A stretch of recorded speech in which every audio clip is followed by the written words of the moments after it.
भोपाल के अंदर आज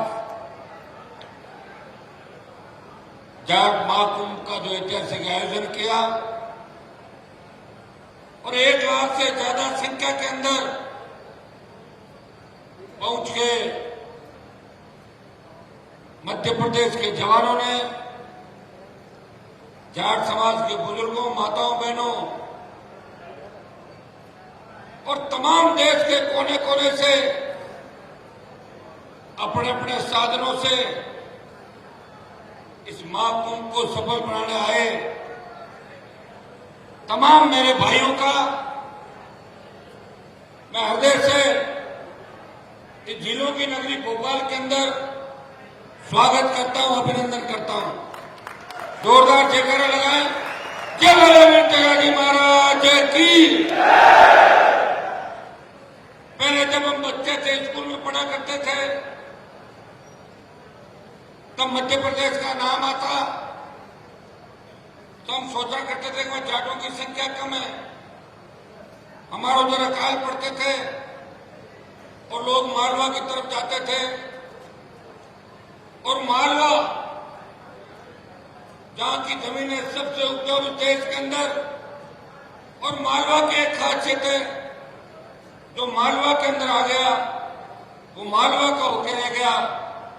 और मध्य प्रदेश जब हमने देखा पिछले 15-20 साल से जिस तरह मध्य प्रदेश का जवान आगे बढ़ा,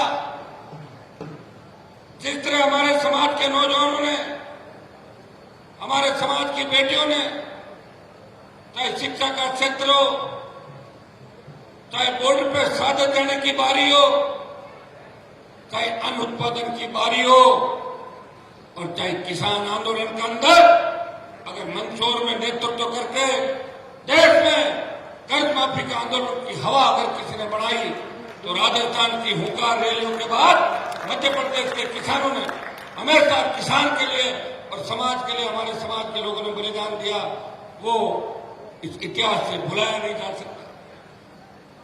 मंच में उपस्थित मेरे भाई, और यहां पे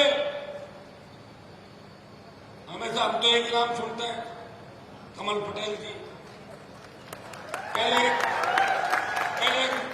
विक्रम वर्मा जी का भी नाम सुनते थे, पहले मैं भी क्या कि तो इस पार्टी में कमल जी है, गलती से मैं भी कई समय उस पार्टी के अंदर था,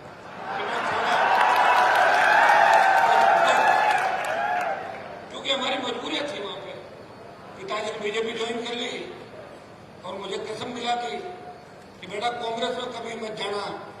मैं पिताजी की आज्ञा का पालन करता रहा। और उस जगह मारवाड़ के अंदर जहां भारतीय जनता पार्टी का कोई नाम लेवा नहीं था,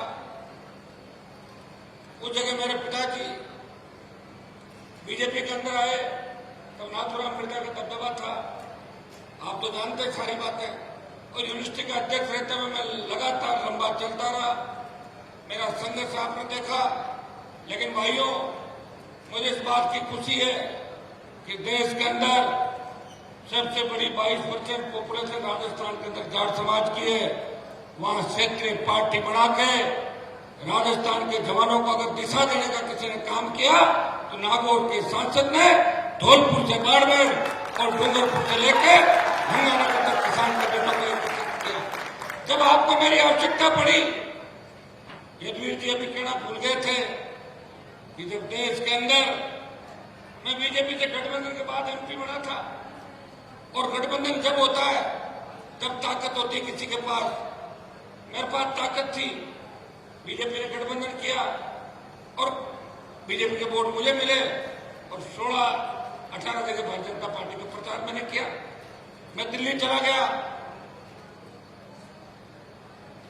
हरियाणा, पंजाब से किसान आंदोलन चला, हरियाणा, उत्तर प्रदेश के अंदर हमारे मलिक साहब भी बैठे, ये सब मोर्चा संभाल रहे थे। लेकिन लोकसभा के अंदर इस कौम के लिए अगर किसी ने कुर्बानी दी देश के अंदर, वो हनुमान बेनीवाल था। इसलिए मोदी का साथ छोड़ के 70 दिन अगर सड़क पर कोई बैठा और नेशनल हाईवे NH8 को जाम किया, वो मैंने ही किया था। ये बात भी अतुल जी, जब आप जाट समाज की बात करते हो इस बात को भी दोहराना आप हमेशा, क्योंकि आपकी बात मुझे अच्छी लगी, आपकी बात तो मुझे अच्छी लगी, लेकिन जाट महासभा का मतलब ये नहीं है कि 4-5 लोगों की महासभा हो। जाट महासभा का मतलब है कि समाज के कुछ प्रत्येक योद्धा की, चाहे वो किसी भी पार्टी में संघर्ष करे, किसी भी परिस्थिति में संघर्ष करे, और कौम पे जब संकट आए तो सबसे पहले आगे आए उस व्यक्ति का भी नाम आपको उत्तर प्रदेश से, इनको राजस्थान में राजनीति नहीं करनी। और मैं ऐसा व्यक्ति हूं कि अभी अभय सिंह भी चौटाला चले गए जो हरियाणा से थे। दो ही व्यक्तियों ने, एक तो मैंने सत्ता छोड़ी, कमल जी को पता है कि मैं दिल्ली के नंबर 1 और 2 के कितना करीब था, सिर्फ आपकी भावनाओं के लिए। मैंने कहा मेरे भाई सोशल मीडिया पर मुझे गालियां दे रहे, हनुमान तो मोदी गोदी में बैठ के जाते, छोड़ो छोड़ो छोड़ो। मैंने कहा ये छोड़ा। और राजस्थान बॉर्डर पे मेरे आंदोलन को मीडिया ने कम इसलिए दिखाया, ये तो जिनको पूरी कहानी पता है। मैं गया, हाईवे जाम किया, गृह मंत्री ने मुझे फोन किया, उस समय हमारा पूरा नाता रिश्ता टूटा नहीं था, बीजेपी के अंदर था, और मैंने 10 दिन का अल्टीमेटम दिया। और जब 10 दिन का अल्टीमेटम दिया, उस अल्टीमेटम के दौरान अशोक गहलोत ने सोचा कि हनुमान आके बैठ जाएगा तो सारा पॉलिटिकल फायदा उसको हो जाएगा, तो कुछ लोगों को वहां पर बिठा दिया बॉर्डर पर। जब मैं 50,000 से 1 लाख की संख्या लेके वहां गया, तब मैंने देखा कि मेरे भाई आगे बैठे हैं। मैं समझदार रहता हूं, भाइयों के अंदर झगड़ा नहीं होने दिया। 300 मीटर दूर दूसरा तंबू लगा के बैठ गया था। तो आप इस बात को जानते हैं और भाइयों से इस राजस्थान प्रांत में, मध्य प्रदेश के अंदर तो आपकी मजबूरी है कि अगर बीजेपी और कांग्रेस में नहीं रहो तो ऐसी परिस्थितियां नहीं है कि आप एमएलए एमपी बन जाओ। मैंने पूरे मध्य प्रदेश की एक चीज को देखा। मैं धन्यवाद दूंगा कमल जी को कि किन परिस्थितियों में लड़े, और एक सीख भी दूंगा बड़े भाई है, जब अपने समाज के कार्यक्रम हो और कोई अपने विचार व्यक्त कर तो गुस्सा करते हैं, क्योंकि यही वो जवान है जो अपने काम आते हैं और अपने जय जयकार करते हैं। घर में भाई भी नाराज हो जाते हैं। यदुवीर जी ने अच्छी बात कही कि हमें समाज की बात समाज के मंच में करनी चाहिए। पॉलिटिकल बात अगर हम नहीं करें तो हम कोई पागल थोड़ी जो घूम रहे, क्यों घूम रहे भाई यहाँ पे? टाइम नहीं खराब होगा। मुझे बताओ क्या मुझे मध्य प्रदेश से चुनाव लड़ना है क्या? मेरा 3 दिन का टाइम मेरा आने जाने का जाएगा, तो अगर तुम्हें संदेश ही नहीं देके जाऊंगा, मैं खाली थोड़ी बैठा हूं, फालतू क्या? मैं आया हूं मेरे भाइयों की मदद करने के लिए, हौसला अफजाई करने के लिए। लेकिन एक बात और कह के जा रहा हूं, मैं मध्य प्रदेश के अंदर राष्ट्रीय लोकतांत्रिक पार्टी को चुनाव लड़ा के समाज में दरार पैदा नहीं करूंगा। ये कदम थे, उत्तर प्रदेश के चुनाव थे, मैं भी ओबीसी की तरह इनके चक्कर में चढ़ के खड़ी कर देता आरएलपी को, मिल जाता हेलीकॉप्टर, घुमा देता जगह जगह। वोट किसके टूटते, वोट ये भी जानते किसके टूटते, लेकिन हनुमान बेनीवाल ने वो काम नहीं किया। हरियाणा के अंदर चुनाव थे, लोकसभा में गठबंधन में था, फिर भी भूपेंद्र हुड्डा उनके बेटे के खिलाफ बीजेपी के नेताओं के कहने के बावजूद भी नहीं गया प्रचार करने, और ये तमाम लोग हनुमान को और उनके परिवार को हराने वहां उन जगहों पर आए। तो सौदा बराबर का होता है, इत्तेफा नहीं होता। लेकिन मैंने हमेशा बलिदान दिया। मेरा पूरा इतिहास जब उठा के आप देखोगे कि राजनीति के अंदर कमल जी मंत्री बने, मैं भी बन जाता 2003 के अंदर। मेरा कौन था? वसुंधरा जमीन का झगड़ा तो था नहीं मेरा। वसुंधरा 3 में मंत्री बनता, 8 में फिर बनता कपाड़ा बदल के, 13 में फिर बनता, 18 में बनता और मोदी जी के साथ दिल्ली में बढ़ जाता। भाइयों, किसान आंदोलन में अकाली चले गए, वो तो सत्ता का सुख भोगे हुए थे, मुख्यमंत्री से लंबे समय तक क्या फर्क पड़ गया? देश की सबसे नई पार्टी राष्ट्रीय लोकतांत्रिक पार्टी, जो राजस्थान में बड़े बड़े नेता हुए, राजस्थान में 70 साल पार्टी नहीं बना पाए, कांग्रेस छोड़ी, भाजपा, कभी लोकदल, कभी कभी जनता दल, कभी दमकीपा, कभी बसपा, पार्टी बना के जो सबसे नई पार्टी थी, जब समाज को आवश्यकता पड़ी एक झटके में पार्टी छोड़ दी और NH 8 जो गुजर आरक्षण आंदोलन के समय भी बंद नहीं हुआ था उसको बंद किया हनुमान बेनीवाल। और दूसरे आपके हरियाणा के अंदर जिस व्यक्ति ने MLA से इस्तीफा दिया, वैसे चौटाला बैठे थे, उन्होंने भी बड़ी कुर्बानी दी। अगर वो चुनाव हार जाते तो 3-4-5 की जीत हुई। तो जो व्यक्ति कुछ करता है, लड़ता है, उसको समाज हमेशा याद करता है। मैं तो आपसे यही कहना चाहूंगा सबसे कि कोई बीजेपी के अंदर बैठ के अपने समाज का भला कर रहा है, कोई कांग्रेस में कर रहा है, कोई RLP में बैठा, मैं तुम्हारी कम से कम ताकत बनाऊं जवानों के देश के अंदर, मैं वहां बैठा हूं। कोई व्यक्ति अपना बॉर्डर पे रखवाले कर रहा है, कोई जम्मू कश्मीर में कर रहा है। अपने मतभेद हो सकते हैं, मनभेद नहीं हो सकते। अभी जो मुख्यमंत्री ने यहाँ कुछ घोषणाएं करी और ये आपके तेजा जी कल्याण बोर्ड का गठन किया, तो मैं धन्यवाद दूंगा मध्य प्रदेश के मुख्यमंत्री का और कमल जी का वैसे रूप है कि ये मुख्यमंत्री को सिखा के लाए और घोषणा कर रहे हैं चुनाव का टाइम है। और ये भी कहा होगा कि 1 लाख बैठे हैं यहाँ पे, सारे साधन संपन्न है, और वो भी किसान वर्ग से आते हैं मुख्यमंत्री, OBC के व्यक्ति है। अपने समाज के प्रति मेरे हिसाब से उनकी भावनाएं ठीक है, ठीक बात करके गए। ये वीर तेजा जी कल्याण बोर्ड का गठन किया, तो इसमें कमल जी फिर अध्यक्ष किसी तेजा जी के भक्तों में बनवाना, एक मंत्री का दर्जा और मिल जाएगा। एक तेजा जी महाराज के निर्वाण दिवस तेजा दशमी पर एक दिन का जो अवकाश किया, उसके लिए भी आप बधाई के पात्र हो। क्योंकि ऐसा है, करेंगे तो कोई जो सरकार के अंदर होंगे, लोकतंत्र के अंदर 2 ही लोगों की चलती है, या तो सत्ता की चाबी हो, अपने लोगों का भला कर लो, या जनता की ताकत हो, सरकार को झुका दो। जनता की ताकत से प्रयास करें। देश में प्रधानमंत्री जी को अगर किसी ने झुकाया देश के अंदर, तो किसान आंदोलन करना, देश का किसान, और अगुवाई किसने की? जाट समाज ने अगुवाई की और हमारे जैसे लोगों ने कुर्बानियां दी। कई लोग, कई महिलाएं, 1000 लोगों ने शहादत दी। तो भाइयों, उसके बाद 3 कृषि बिल वापिस हुए थे। तो ये तो इतिहास है। इसलिए अपनी कौम के इतिहास की बात करना कोई पॉलिटिकल बात नहीं होती। हमारे भाई जो हुड्डा जी ने गीत प्रस्तुत किया था, मैं इनके सुनता रहता हूँ। उस समय चूंकि मैं हरियाणा में राजनीति नहीं करना चाहता, इसलिए आप कह रहे तो वो दोनों तीनों टीकरी बॉर्डर और जो 2-3 बॉर्डर थे, वहां भी नहीं गया। मुझे पता था वहां तो हमारे एक बार हमारा समाज का CM बन गए, वही बहुत है। 15-20 में तो CM के दावेदार पहले से बैठे, लेकिन मैं ऐसी जगह जाके अपना समय नहीं खराब करता और अपने लोगों को मदद करता हूं। और इसीलिए देश का नौजवान हनुमान बेनीवाल से प्यार करता है। एक बात लोग और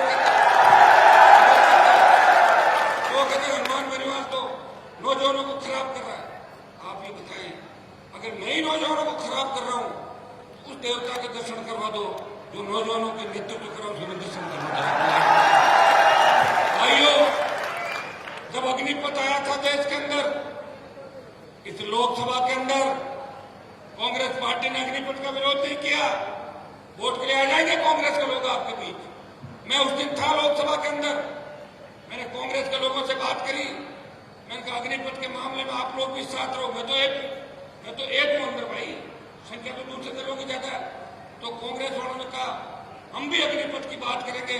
और जैसे ही लोकसभा चली, इतने में कांग्रेस वाले दूसरी तख्ती लाए और मेरे हाथ में थी अग्निपथ। वो लाए, ED की कार्रवाई बंद करो, सोनिया पर भ्रष्टाचार का आरोप कम करो। अकेला व्यक्ति पार्लियामेंट में लड़ रहा है।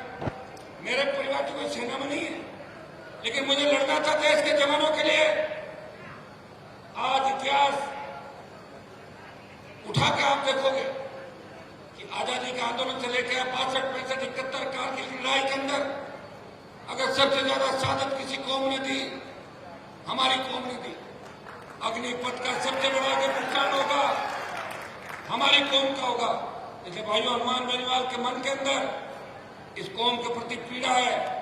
मंत्री तो 20 साल पहले बन जाता, मंत्री बनना ही नहीं मुझे। संतरी बढ़कर सेवा करनी है आपकी। जब चाहूं दिल्ली में बढ़ जाऊं और जब चाहूं राजस्थान में 5-7 मंत्री बनवा लूं, ये काम नहीं करना। मुझे करना है राजस्थान की सत्ता पे तेजा जी के भक्त को राजस्थान का मुख्यमंत्री बनाना। और मैं आपको यह भी विश्वास दिलाता हूं, मैं दूसरे नेताओं की तरह नहीं हूं कि हरियाणा के अंदर अगर जनाधार खो गया तो राजस्थान में आ रहे हैं, राजस्थान में आके मेरी कॉन्स्टिट्यूंसी में आ रहे हैं, कोई नकली ईंट दे रहा है, कोई दूसरे पैसे देके जा रहे हैं। भाई हमने तो ये काम नहीं किया और मैं उनको चेतावनी देना चाहता हूं कि आप मेरे इलाके के अंदर आके मुझे छेड़ोगे तो मैं 1 रुपया कोई डालता है 100 रुपया उसका जरूर डालता हूं। अग्निपथ के खिलाफ देश में एक ही प्रदर्शन हुआ था। जोधपुर में 2 लाख जवानों की रैली करके हमने दिल्ली सरकार को चेतावनी दी कि अग्निपथ वापस लो और ये अधिकारियों के कहने से जो अग्निपथ आया इसको हमारे जो बच्चे हैं सेना के अंदर जो जा रहे हैं अग्निवीर बनने के बाद जिस तरह वापिस आ रहे हैं, ये कमल जी बैठे हैं, ये बात दिल्ली में आप ये समझाओ कि हिमाचल के अंदर जो सरकार आपकी गई और कर्नाटक के अंदर आ रहे हो तो ये अग्निपथ योजना का बहुत बड़ा असर हिमाचल के अंदर और कर्नाटक के अंदर गया। और समय रहते अगर आप मामले को नहीं संभालोगे तो अब की बार जो महाभारत हो रहा है 4 स्टेट के अंदर अगर ये चले गए फिर कुछ भी नहीं बचेगा। फिर मैं रहूंगा, मैं आपसे बात करूंगा तो तैयार हो, कोई दिक्कत नहीं, अपन मिलने का दोनों भाई कभी भी, लेकिन फिर ये मामला हाथ से चला जाएगा। और एक बात, आज हमारी बेटियों का हम सम्मान कर रहे हैं, जो मेडल लेकर आई, अंतर्राष्ट्रीय स्तर की हमारी बेटियां, पहलवान बेटे रुको जंतर मंत्र पे बैठी है। मुझे लोगों ने कहा बाहुबली है, मैंने कहा जाटों से बड़े बाहुबली कौन हो गए देश के अंदर भाई। मैं सबसे पहला एमपी हूं देश का, सबसे पहला सांसद, पुरुष सांसद तो कोई भी चला गया होगा, देश का पहला सांसद जंतर मंत्र पे जाता है। मेरे नागौर की तो किसी लड़की ने इंटरनेशनल मेडल नहीं लिया। हरियाणा यूपी की बच्चे हैं, सारे बच्चे हमारे। अगर हम राज्यों में और जिलों में बांट लेंगे कौम को तो फिर बचेगी कहाँ बचेगी बताओ मुझे। हम जब देश के अंदर सब एकजुट होते हैं और उसके साथ हमारे साथ जाट, गुर्जर, धाकड़, यादव, दूसरी और कम्युनिटी को सबको साथ लेते हैं, डांगी, पटेल, पाटीदार, तब जाके किसानों का कुनबा बढ़ता। चौधरी चरण सिंह इसलिए प्रधानमंत्री बनते थे कि मुस्लिम से तमाम जातियों को देश में साथ लेके चले थे। भाइयों, उन बेटियों को न्याय दिलाने अगर सबसे पहले गया और पूरे राजस्थान के अंदर 33 जिला मुख्यालयों पे उस बाहुबली के खिलाफ प्रदर्शन करा के पहलवानों का समर्थन किया तो नागौर के सांसद ने किया था, किसी कांग्रेस के नेता ने नहीं किया था, मैं आपको इतना ही विश्वास दिलाता हूं कि आपकी हर लड़ाई के अंदर हम आपके साथ हैं। मेरे पास नौजवान आए थे जिन्होंने कहा कि हमारे समाज के जो महापुरुष हुए थे,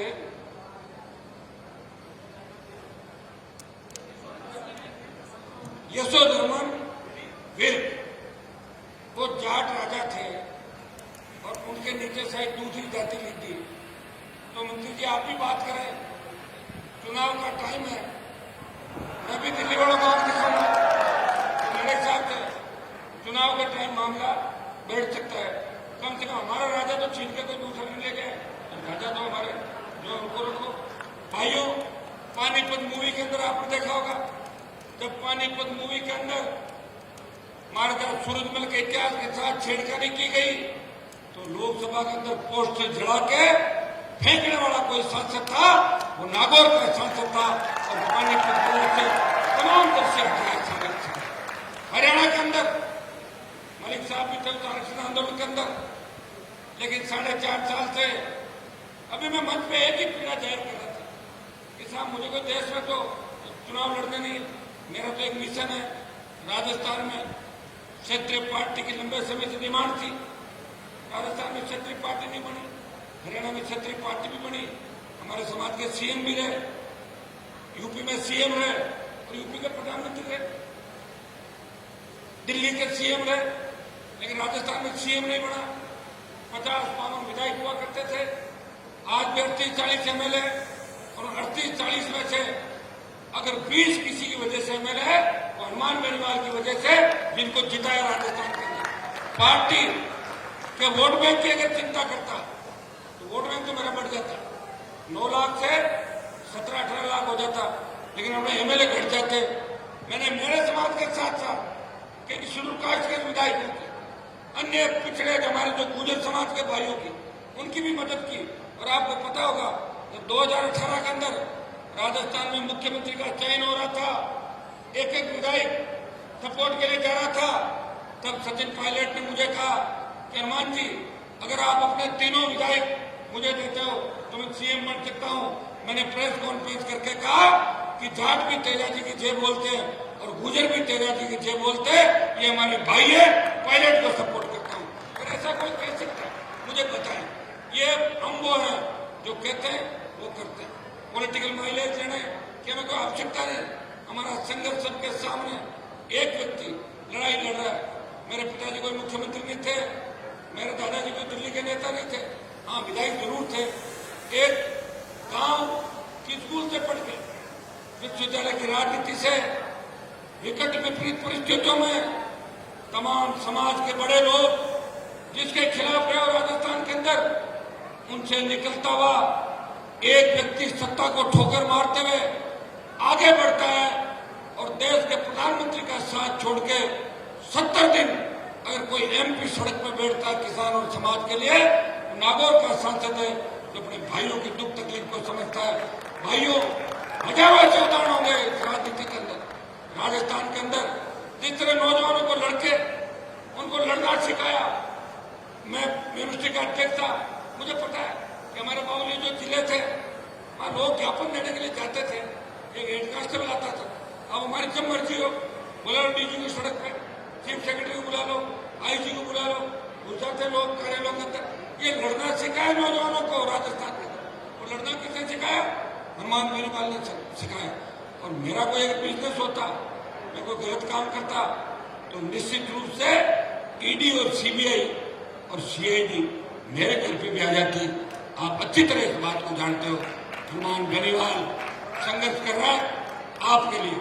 मैंने एक घोषणा इसलिए की कमल जी यहाँ पे कि कल को आप ये सोच लो कि चुनाव का टाइम है कि हनुमान जी को तो या चुनाव आरोपी को नहीं लड़ना, वैसे लोग लड़ा सकते हैं, पॉलिटिकल पार्टी कहीं भी उम्मीदवार खड़े कर सकते हैं, लेकिन मुझे चिंता है मेरे समाज की, मेरे भाइयों की, कि मैं अगर मध्य प्रदेश, हरियाणा, यूपी या दूसरी जगहों पे कैंडिडेट लड़ाऊंगा तो मेरे समाज का और किसानों का नुकसान होगा। इसलिए मेरा उद्देश्य सिर्फ राजस्थान है, और राजस्थान के अंदर मैं विश्वास दिलाता हूं इस बार जिस तरह नौजवानों की भुजाएं फड़क रही है, जिस तरह तेजा जी के भक्त राजस्थान पे सड़कों पे निकले, इस बार मुकाबला कांटे का होगा। कांग्रेस तीसरे नंबर पे चली जाएगी और मुकाबला राष्ट्रीय लोकतांत्रिक पार्टी और भारतीय जनता पार्टी का राजस्थान के अंदर होगा। इस बात को आपको जानना होगा। मैं ये तो नहीं कहूंगा चुनाव आपका साथ साथ है, या आप अपने हिसाब से काम करें, लेकिन राजस्थान में मेरा ध्यान जरूर रखना, क्योंकि आप अगर मेरा ध्यान रखोगे तभी मैं जयपुर और दिल्ली के अंदर आपका ध्यान रख पाऊंगा। भाइयों, आज कुछ हमारी जो डिमांड थी, कुछ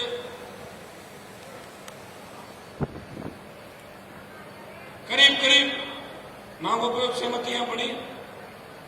ओबीसी आरक्षण की बहाली कर, आप लोकसभा के अंदर रोज मेरे भाषण सुनते हैं, जितना मुझे मौका मिलता है, आप जानते हो लोकसभा के अंदर बोलने का टाइम बहुत कम मिलता है। ये तो मेरी अलग पार्टी है, इसलिए रोज 3-5 मिनट तो ले लेता हूँ रोज लोकसभा के अंदर, आप देखते हैं, और 3 मिनट 5 मिनट आपके लिए, चाहे मामला कहीं का भी हो। मैं ओबीसी आरक्षण के बिलों पर बोलते हुए कहता हूँ कि बढ़ाकर इसको 27% करें, और जो हमारे 9 राज्य हैं, मध्य प्रदेश, उत्तर प्रदेश, उत्तराखंड, दिल्ली, जम्मू कश्मीर, हिमाचल प्रदेश, हमारा राजस्थान का धौलपुर, भरतपुर, ये जो राज्य हैं, इनको स्टेट के अंदर तो ओबीसी का आरक्षण है, लेकिन दिल्ली में इनको आरक्षण नहीं है। लोकसभा के अंदर कई बार इस मामले को उठाया, मैं आपको विश्वास दिलाता हूं, मध्य प्रदेश से कमल जी पैरोकारी करेंगे, यदुवीर जी मलिक साहब बैठे हैं, हम सब मिलकर प्रयास करेंगे। जब वचन ये करेंगे दिया है बीजेपी के नेताओं ने उस समय कि वे आरक्षण देंगे, तो ये चुनावी साल है, जो मानसून सत्र होगा इसमें पुनः मैं भी पुरजोर तरीके से लोकसभा का जो हमारा हाउस के अंदर जहां हम बात रख सकते हैं, जो प्लेटफॉर्म है हमारा, उसमें पुरजोर तरीके से बात को उठाएंगे। आवश्यकता पड़ी सड़कों पे उतरेंगे, आवश्यकता पड़ी दिल्ली को घेरेंगे। तमाम जो राज्य हमारे बचे हुए हैं उन तमाम राज्यों के जाटों को दिल्ली में आरक्षण मिलना चाहिए। मैं तो दिल्ली के अंदर ये भी बात उठाई थी कि सिद्ध समाज और विष्णोई समाज जो हमारे ही भाई है, कोई 400 साल पहले जाट समाज से निकल के गए, कोई 450 साल पहले गए। जड़सिक हमारे भाई हैं, जो धनावंशी स्वामी है, इन सब लोगों से जिनसे हमारा खून का रिश्ता है, इन लोगों को भी स्टेट के अंदर ओबीसी का आरक्षण है राजस्थान और दूसरे राज्यों में, तो उनको केंद्र में आरक्षण मिलना चाहिए। ये लोकसभा के अंदर रोज आप इस बात को सुनते हो कि एक व्यक्ति जो लोकसभा में बैठा रहता है रात की 12 बजे तक इंतजार करता है कि कब मेरा बोलने का नंबर आए और कब मैं मेरे भाइयों के लिए, किसानों के लिए, मेरे समाज के लिए, शोषित पीड़ित तबके के लिए आवाज उठाऊं और बात करूं। मुझे खुशी है कि आज आपने मध्य प्रदेश के अंदर 1 लाख की संख्या में इकट्ठे होकर देश के अंदर संदेश दे दिया कि देश की सरकारें, राज्य की सरकारें सुन ले कि हमारे हितों में अगर कुठाराघात हुआ तो हम बर्दाश्त नहीं करेंगे, और हमसे अगर मिला के चलोगे तो 7 महीने में भी जाटों को मुकाबला नहीं। प्रधानमंत्री जी को 2 बार अगर प्रधानमंत्री बनाने में सबसे ज्यादा किसी कौम की भूमिका है तो जाट कौम की है, जिन्होंने एक तरफा उत्तरी भारत के अंदर मतदान करके मोदी को सत्ता के चक्कर में बिठाया था। लेकिन जाट अगर किसी के खिलाफ भी हो जाता है तो इंदिरा गांधी को भी उतार दिया था और कई लोगों को उतार दिया। आपने देखा होगा कि देश के अंदर 2 आंदोलन हुए बड़े। राजस्थान में गुर्जर आरक्षण आंदोलन हुआ, बेहतर गुर्जरों ने शहादत दी, और उस शहादत के बाद देश में बात चली कि गुर्जरों से बड़ा आंदोलन नहीं हो सकता। लेकिन उसके बाद हरियाणा का जाट अपने आरक्षण आंदोलन की लड़ाई लड़ रहा था, और भाइयों उसका लाइव टेलीकास्ट मैंने देखा टेलीविजन पे। कई जो लोग थे वहां, उन्होंने आंखों देखी बताई कि मिलिट्री भाग गई थी, और ऐसी लड़ाई या तो महाभारत के अंदर हुई थी, ये हरियाणा के जाट आरक्षण आंदोलन के अंदर जाट नौजवानों ने सरकार के छक्के छुड़ा दिए थे। हम उस कौम से आते हैं जिस कौम ने कभी झुकना नहीं सीखा, जिस कौम ने मोहम्मद गोरी गद्दी से लेकर कईयों के छक्के छुड़ाए, जो कौम दिल्ली पर राज कर चुकी है, जिस कौम के विद्रोह उससे हमेशा इतिहास रचा पड़ा है, जो कौम किसी के भी अन्याय के खिलाफ, अन्याय करने वाला कोई हो अगर उसके खिलाफ सबसे पहले खड़ी होती है तो ये कौम खड़ी होती है। हमें इस बात का ध्यान रखना है, जोश रखना है, लेकिन जोश में होश भी रखना है। जोश के अंदर एक चीज का ध्यान रखना है कि अपने आदमी का नुकसान मत करना। जोश में कि चलो अरे कहाँ चल रहे हो, अपना सामने वहां रुक जाना है। जोश में होश, ज्यादा गुस्सा है तो ठंडा पानी पी लो तो ठीक है। और कमल जी का ध्यान रखना भी चाहिए, जो आप ही देख नहीं रहे। और हम सब बैठे तो देखिए कि हमारे मन में कहीं न कहीं आपके प्रति प्रेम था कि हम सब आए। और हमें पता है कि मध्य प्रदेश के जो जाट समाज के लोग हैं, पहले कमा के खाने के लिए हमारे लोग इधर आते थे। आप जमींदार हो, बड़ी अच्छी जमीन है मध्य प्रदेश मारवा की, मजबूत हो, आप आगे बढ़ो, शिक्षित बनो और प्रदेश में राज करो। देश में आजकल कोई जरूरी नहीं है। मुझे बताया कि करीब 30 लाख से ज्यादा संख्या, तो बहुत बड़ी 30 लाख से ज्यादा जनसंख्या तो बहुत बड़ी होती है स्टेट के अंदर। तो भाइयों, राजस्थान में तो हमारे गहलोत साहब का पूरा समाज तो वोट बीजेपी को देता है और मुख्यमंत्री वो बन जाते हैं। बताओ, ये पता नहीं लगता कि सीएम कौन का बन सकता है, पीएम कौन किस जाति का हो सकता है।